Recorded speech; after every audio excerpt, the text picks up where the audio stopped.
Once again, welcome to your own channel, Road to History. आज के इस video में मैं क्रोनोलॉजी पर कुछ बात करूंगा। क्रोनोलॉजी पर मैं एक वीडियो ऑलरेडी दे चुका हूं जो एंशिएंट इंडिया पर है। आज मैं अर्ली मेडिवल इंडिया से लेकर एस्टैब्लिशमेंट ऑफ मुगल पीरियड तक का जो क्रोनोलॉजी है उसमें जो भी इंपॉर्टेंट बातें हैं उस पर मैं चर्चा करूंगा। मतलब 1526 तक।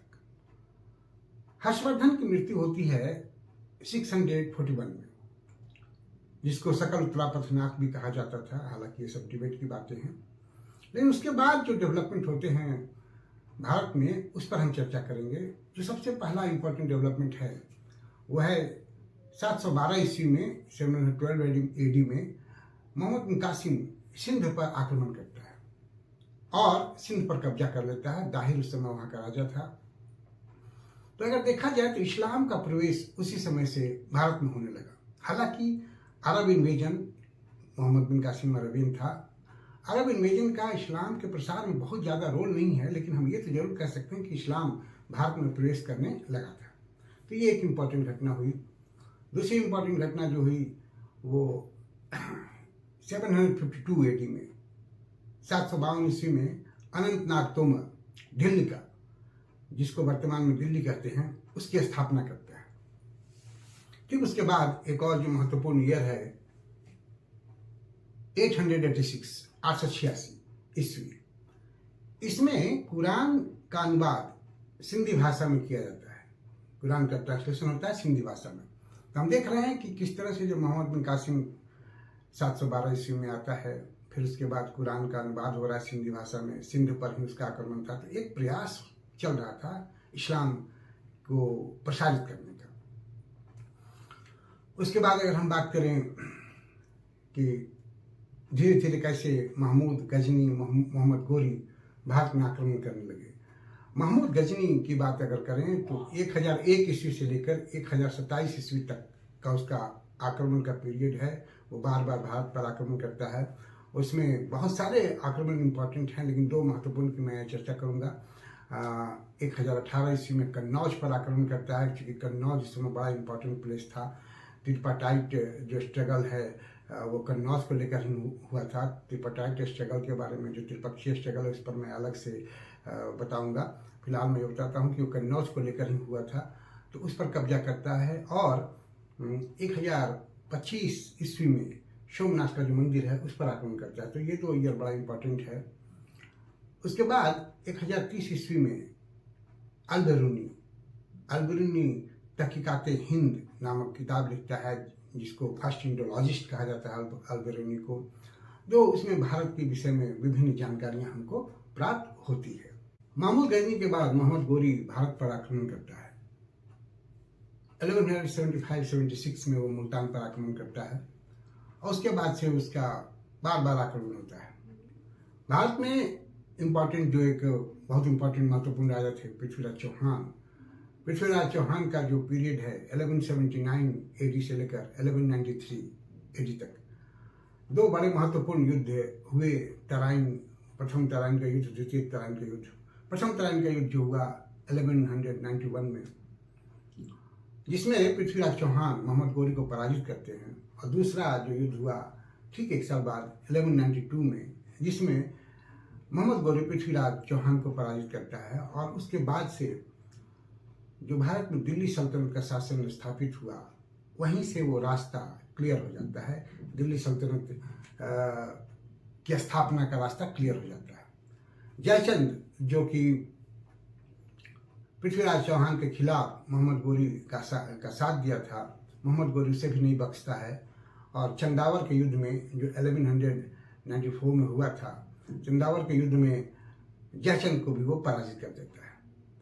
बाद में देखा यह गया कि जब मोहम्मद गोरी का देहांत हो जाता है, उसकी मृत्यु हो जाती है, तो उसका जो दास था कुतुबुद्दीन ऐबक ने 1206 एडी में ममलूक वंश या दास वंश, हालांकि ये नोमेनक्लेचर जो है इस पर भी डिबेट है, तो वो डिबेट का जब मैं पोर्शन बात करूंगा तो उस पर चर्चा करूंगा। लेकिन बहुत लोग इसको दास वंश के नाम से जानते हैं, बहुत लोग इसको ममलूक वंश के नाम से जानते हैं।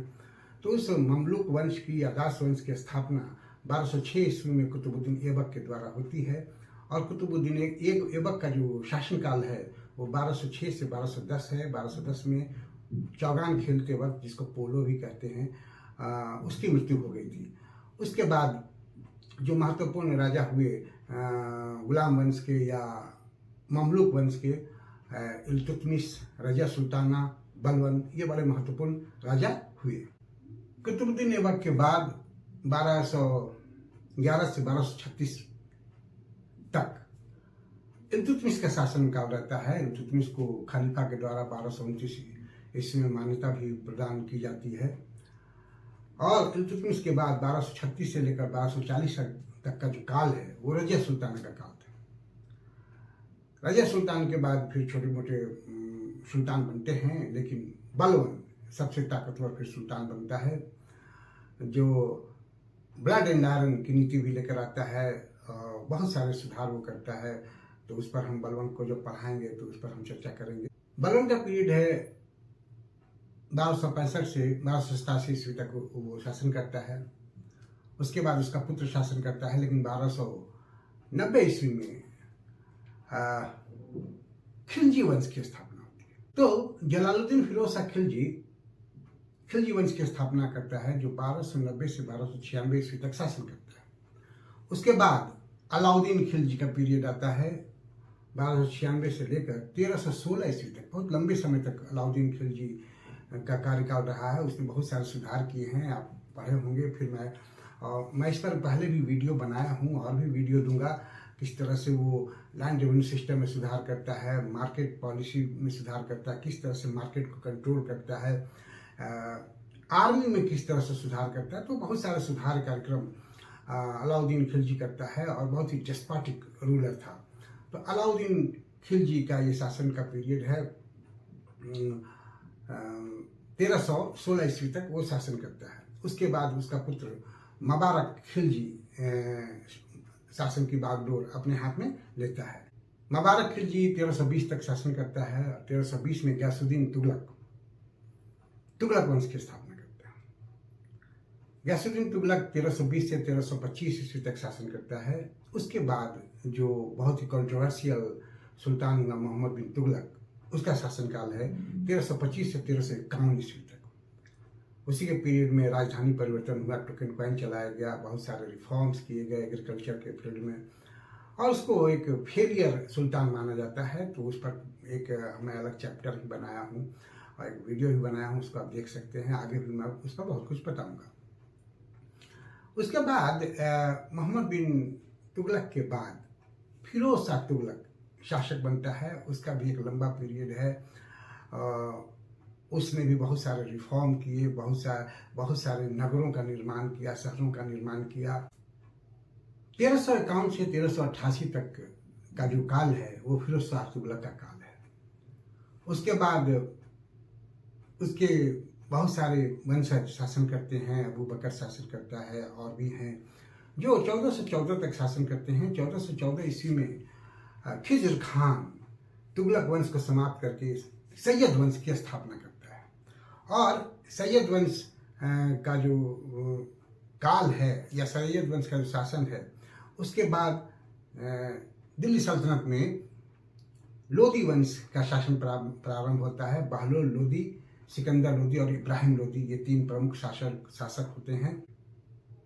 बहलोल लोदी 1451 से 1489 89 तक शासन करता है। उसके बाद सिकंदर लोदी आता है, वो 89 से 1489 से लेकर 1517 तक शासन करता है। और 1517 के बाद इब्राहिम लोदी का शासन होता है, जिसको बाबर पानीपत के प्रथम युद्ध में जो 1526 में हुआ था पराजित करता है और मुगल वंश की स्थापना करता है। इस तरह से दिल्ली सल्तनत का जो एक पीरियड है, जो एक काल है, जो एक शासन काल है, वो समाप्त होता है और मुगल वंश की उत्पत्ति होती है, जिस पर हम दूसरे वीडियो में चर्चा करेंगे। इन बिटवीन एक दो और बातें जो हैं जिस पर मैं चर्चा कर दूं कि इसी बीच में 1336 ईस्वी में हरिहर और बुक्का नाम के दो भाई थे। उन्होंने दक्षिण भारत में विजयनगर साम्राज्य की स्थापना की थी। विजयनगर साम्राज्य भी एक इम्पॉर्टेंट साम्राज्य है, उसके बारे में परीक्षा में पूछे जाते हैं। लॉन्ग लॉन्ग टाइप क्वेश्चन भी आता है, शॉर्ट क्वेश्चन भी आता है। और दूसरी तरफ दक्षिण भारत में चोल साम्राज्य जो है वो फिर से उत्थान कर रहा था। 9वीं शताब्दी के उत्तरार्ध से फिर से विजयालय के द्वारा चोल वंश को शक्ति प्रदान की गई थी। चोल वंश को फिर से उत्थान दिया जा रहा था, वो फिर से राइज कर रही थी, जिसमें बड़े महत्वपूर्ण राजा हुए, परांतक हुए, राजा हुए, राजेंद्र प्रथम हुए, कुलोत्तुंग हुए। तो इन लोगों का शासनकाल जो है वो भी दक्षिण भारत में एक महत्वपूर्ण शासनकाल है, जो सेकेंड फेज ऑफ चोला था। फर्स्ट फेज ऑफ चोला तो हम एंशिएंट हिस्ट्री में देखते हैं, ये अर्ली मेडिवल पीरियड में वो फिर से राइज करता है। तो इस प्रकार से हम देखते हैं कि उत्तर भारत में और दक्षिण भारत में अर्ली मेडिवल पीरियड में बहुत सारे चेंजेज आते हैं। फिर सल्तनत पीरियड में भी दक्षिण में हम देख रहे हैं कि जो विजयनगर की उत्पत्ति हो रही है, एक बहमनी साम्राज्य उसकी भी उत्पत्ति हो रही थी। तो इस तरह से बहुत सारे परिवर्तन आते हैं और बाद में मुगल वंश की स्थापना होती है। तो आज की इस वीडियो में इतना ही। इस वीडियो से संबंधित जो PDF है वो मैं टेलीग्राम पे मेरा चैनल है, उसका लिंक डिस्क्रिप्शन में दिया रहेगा, उस पर आपको PDF मिल जाएगा। क्रोनोलॉजी सेकंड करके वो PDF है, उससे आपको फ़ायदा होगा। इसके बाद मैं जो वीडियो दूंगा वो मुगल पीरियड के बारे में क्रोनोलॉजी बताऊंगा। तो इस तरह से क्रोनोलॉजी के सीरीज में ancient Indian history, early medieval, सल्तनत पीरियड, फिर मुगल, उसके बाद मॉडर्न का भी एक मैं क्रोनोलॉजी दूंगा, ताकि क्रोनोलॉजी में जो बच्चों को परेशानी होती है, दिक्कत होती है, वो ना हो और एक अच्छी समझ बने। उम्मीद है मेरे जितने भी वीडियो हैं वो आपको अच्छे लग रहे होंगे, आपको उससे फ़ायदा हो रहा होगा। Then kindly subscribe my channel and support me and also watch my video. आपका ये देखना, आपका चैनल सब्सक्राइब करना मुझे प्रोत्साहित करता है। Thank you for watching me. See you again with a new video.